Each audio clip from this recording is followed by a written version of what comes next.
میرے پیارے آقا صلی اللہ تعالی علیہ وسلم کے پیارے دیوانوں، آج امت مسلمہ نے مغفرت کو وہ مقام اور مغفرت کی اہمیت نہ سمجھنے کی وجہ سے آج حال یہ ہے کہ ہماری زبان پر جلدی سے مغفرت کی دعا یا اللہ سے مغفرت چاہنے کا جذبہ ہمارے اندر پیدا ہوتا دکھائی نہیں دیتا۔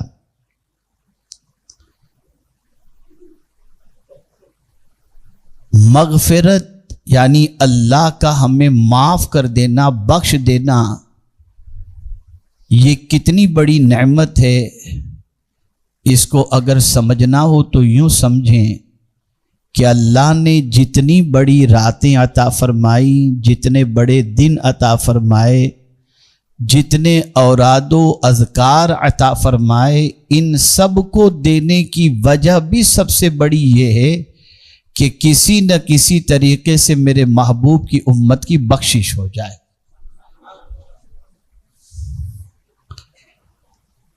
اور اسی کے ساتھ اگر ہم دیکھیں صحابہ کرام علیہم الرضوان کی حیات طیبہ کو،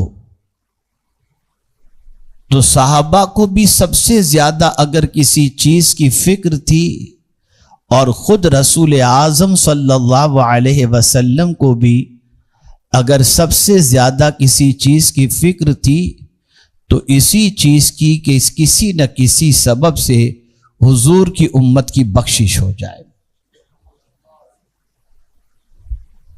اس لیے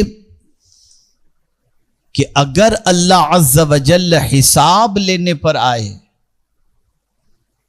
تو آپ میں کا کوئی یا ہم میں کا کوئی ایسا نہیں کہ اللہ عز و جل کو حساب دے سکے۔ کل بروز قیامت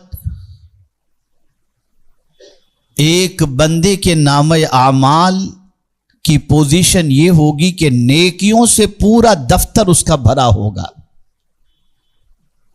لیکن اللہ عز و جل کل بروز قیامت ارشاد فرمائے گا کہ اس بندے کو میرے فضل سے جنت میں داخل کر دو۔ تو وہ بندہ اللہ عز و جل کی بارگاہ میں عرض کرے گا، میرے کریم جنت تو تیرے فضل سے مل رہی ہے، تو میں نے جو نیکیاں کی ان نیکیوں کا صلہ کیا؟ تو میرا مولا ارشاد فرمائے گا، اس کی ایک آنکھ نکالو اور میزان کے پلڑے میں ایک آنکھ کو رکھ دو اور دوسرے پلڑے میں اس کی زندگی کی ساری نیکیوں کو رکھ دو۔ جب ایک پلڑے میں ساری نیکیاں رکھ دی جائیں گی اور ایک پلڑے کے اندر آنکھ رکھی جائے گی تو نیکیوں کا پلڑا ہلکا ہو جائے گا، کمزور پڑ جائے گا، اور نعمت کا پلڑا بھاری ہو جائے گا۔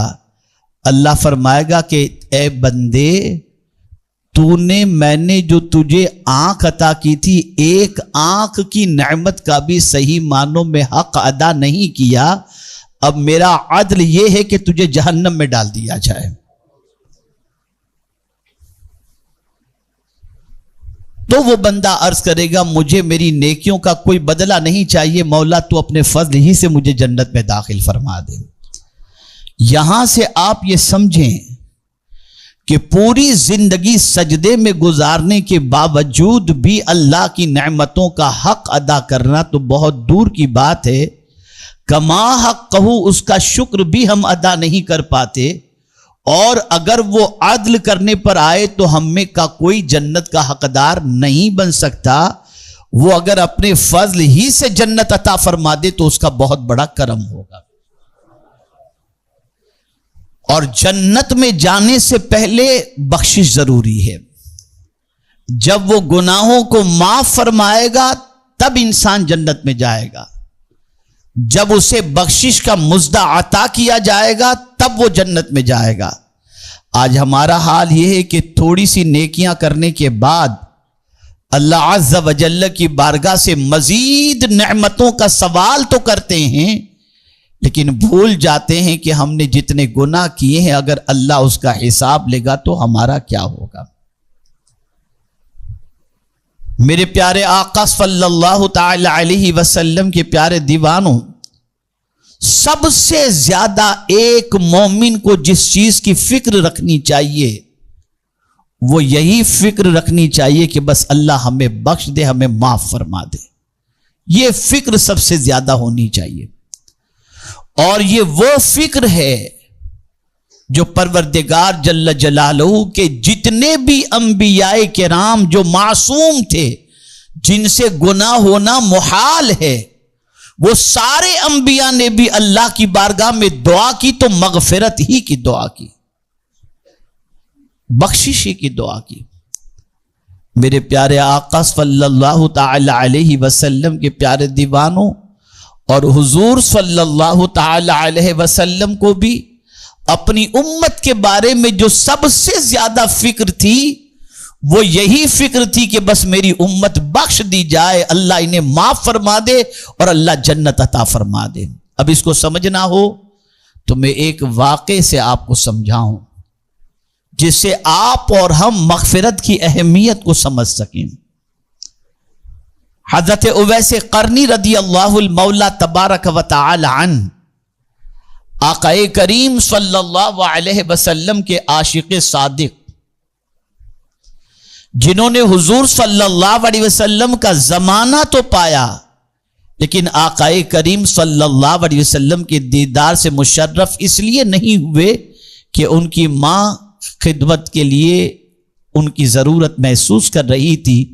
وہ اپنی ماں کی خدمت کی وجہ سے حضور صلی اللہ علیہ وسلم کے دیدار کے لیے تشریف نہ لے جا سکے، لیکن اس وجہ سے کہ وہ ماں کی خدمت کرتے تھے، سرکار کو ان کی ادا اتنی پسند آئی کہ حضور صلی اللہ علیہ وسلم نے فاروق اعظم رضی اللہ تعالی عنہ اور مولا علی کرم اللہ تعالی وجہہ الکریم کو طلب فرمایا اور اپنا جبہ دونوں کو عطا فرمایا، اور دونوں کو جبہ دے کر ارشاد فرمایا کہ یہ میرا پیرہن لے کر جاؤ، قرن کے اندر میرا ایک عاشق رہتا ہے، قرن میں میرا ایک عاشق رہتا ہے، یہ میرا پیرہن لے کر کے جاؤ اور میرے اس عاشق سے کہنا کہ میری امت کے لیے مغفرت کی دعا کر دے. آپ ذرا سوچو تو صحیح کہ ہماری بخشش کے لیے حضور صلی اللہ علیہ وسلم تابعی سے دعا کروا رہے ہیں، اور خود رب قدیر جل جلالہ نے بھی حضور صلی اللہ علیہ وسلم سے فرمایا وَاسْتَغْفِرْ لِلْمُؤْمِنِينَ وَالْمُؤْمِنَاتِ، مومنین کے لیے اور مومنات کے لیے میرے محبوب بخشش کی دعا کرو، ان کے لیے مغفرت مانگو. آپ مجھے بتاؤ اگر یہ معمولی چیز ہوتی تو کبھی رسول اعظم صلی اللہ علیہ وسلم سے اللہ بھی نہ فرماتا، اور کبھی حضور صلی اللہ تعالی علیہ وسلم حضرت اویس قرنی رضی اللہ تعالی عنہ کو دعا کے لیے صدیق فاروق اعظم اور مولا علی کرم اللہ تعالی وجہہ الکریم کے ذریعے دعا کا حکم نہ فرماتے. لیکن ہم دیکھیں، ہم تو کچھ نماز پڑھ لیتے ہیں تو فوراً ہاتھ اٹھا کر ذہن میں ایک بات گردش کرتی رہتی ہے، میں نے صلاۃ التسبیح پڑھ لی، جلدی سے میں اللہ سے مال مانگ لوں، یہ مانگ لوں، وہ مانگ لوں. اسی طریقے سے ہمارا حال یہ ہوتا ہے، میں نے عمرہ کیا، طواف کعبہ کر لیا، جلدی سے دنیا مانگ لوں. اسی طریقے سے ہمارا حال یہ ہوتا ہے، سنہری جالیوں کے سامنے پہنچتے ہیں، بس حضور کی بارگاہ میں تو دعائیں قبول ہوتی ہیں، چلو دنیا ہی مانگ لیں. میں آج آپ کو یہ درس دینا چاہتا ہوں، یاد رکھو سب سے پہلے جو چیز مانگنی ہے وہ یہی مانگو کہ اللہ تو ہمیں معاف فرما دے، ہماری مغفرت فرما دے. مغفرت کی بھیک پہلے مانگو، بخشش کی بھیک پہلے مانگو. خدا کی قسم اگر اس نے حساب لے لیا تو ہم میں کا کوئی بچ ہی نہیں سکتا، کوئی نہیں بچ سکتا. اگر اس نے حساب لے لیا تو اسی لیے استاذ زمن بارگاہ سمدیت میں عرض کرتے ہیں، بے سبب بخش دے نہ پوچھ عمل. اے اللہ کوئی سبب ہمارے پاس تو ہمارے لیے نہ رکھ، بس بغیر کسی سبب کے تو ہمیں بخش دے. عمل کرنا پوچھنا، عمل کرنا پوچھنا. اس لیے کہ وہ جانتے ہیں کہ اگر اللہ نے پوچھ لیا کہ میرے بندے تیرے اعمال بتا، تو نے یہ کیوں کیا، بس گیا، مارا گیا بندہ. خود سرکار فرماتے ہیں جہاں بندے سے پوچھتاچھ شروع ہوئی کہ بندہ ہلاک ہو گیا. اس لیے مغفرت اس کو کہتے ہیں کہ پروردگار جل جلالہ بغیر حساب کتاب کے اللہ تعالیٰ بخش دے. اور بخشش کے مراد، بخشش سے مراد بھی آپ سمجھ لیجئے کہ اللہ عز و جل انسان کے ذہن سے، فرشتوں سے، نامہ اعمال سے، اور جس جگہ پر اس نے گناہ کیا ان ساری جگہوں سے اس گناہ کو مٹا دیتا ہے. اسے کہتے ہیں بخشش. کوئی چیز گواہی میں نہیں رہتی، سب کو مٹا دیا جاتا، سب جگہ سے، سب جگہ سے مٹا دیا جاتا ہے. اب ایک صدیق اکبر رضی اللہ تعالی عنہ کا ارشاد آپ کی سماعتوں کے حوالے کروں، جس سے آپ بخشش کے حوالے سے سمجھ سکیں کہ جو جانتے ہیں کہ مغفرت کتنی عظیم چیز ہے تو وہ کس طریقے سے مانگتے ہیں. سیدنا صدیق اکبر رضی اللہ تعالی عنہ اسی بخشش کے حوالے سے فرماتے ہیں کہ اگر قیامت کے دن پروردگار یہ فرمائے کہ میں نے سب کو بخش دیا سوائے ایک کے، میں نے سب کو بخش دیا سوائے ایک کے، تو صدیق اکبر فرماتے ہیں کہ ڈرتا ہوں کہ وہ ایک میں ہی نہ ہوں. کون صدیق اکبر؟ جن کی ایک نیکی فاروق اعظم کی زندگی کی ساری نیکیوں کے برابر، جن کو سرکار نے یار مزار بھی بنایا، یار غار بھی بنایا. وہ کہتے ہیں کہ اگر قیامت میں اللہ فرمائے میں نے سب کو بخش دیا سوائے ایک کے، تو ڈرتا ہوں کہ وہ ایک میں ہی نہ ہوں. یہ بخشش کا خیال تھا. ڈرتے تھے کہ کہیں رہ نہ جائیں، بخشش سے رہ نہ جائیں. اور ہمارا حال تو بس پوچھئے نہیں. یہ راتیں اللہ نے عطا فرمائی ہیں بخشنے کے لیے، لیکن ہم اللہ سے مغفرت کتنی مانگتے ہیں اور نعمتیں کتنی مانگتے ہیں. ابھی مجھ سے پیشتر حضرت مولانا انظار نجمی صاحب کہہ رہے تھے کہ اللہ تعالیٰ آسمان دنیا پر نزول اجلال فرما کر پہلے کیا بولتا ہے، کیا پکارتا ہے، ندا کیا دیتا ہے، اس کی پہلی ندا کیا ہوتی ہے کوئی بخشش کا طلبگار کہ میں اس کی خطاؤں کو معاف کروں. ذرا سوچو کہ آج کی رات وہ رات ہے کہ بندے سے خود خدا کہتا ہے کوئی مجھ سے بخشش مانگنے والا کہ میں اس کو معاف کر دوں. یہ ہے آج کی رات، یہ ہے مغفرت کی رات. لیکن آپ نے یہ بھی سنا کہ کن بدبختوں کی آج کی رات مغفرت نہیں ہوتی. اس لیے ہر وہ جرم جس کی وجہ سے بخشش رک جائے ان سے توبہ کرنا بے پناہ ضروری ہے. اور میرے پیارے آقا صلی اللہ علیہ وسلم کے پیارے دیوانوں، مغفرت بہت بڑی چیز ہے. اور اسی لیے اعلی حضرت عظیم البرکت امام عشق و محبت کے والد علامہ نقی علی خان علیہ الرحمت والرضوان دعا کی فضیلت کے باب میں ایک حدیث لے کر کے آئے.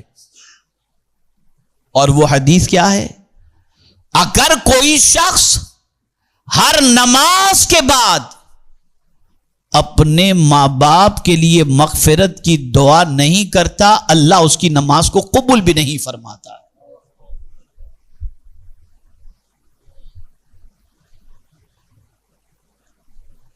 یہ ہماری ذمہ داری ہے کہ ہم اپنے والدین کے لیے مغفرت کی دعا کریں.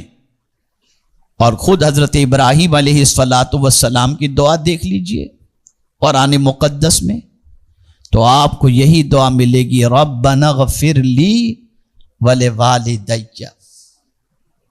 اے اللہ میری مغفرت فرما اور میرے والدین کی مغفرت فرما.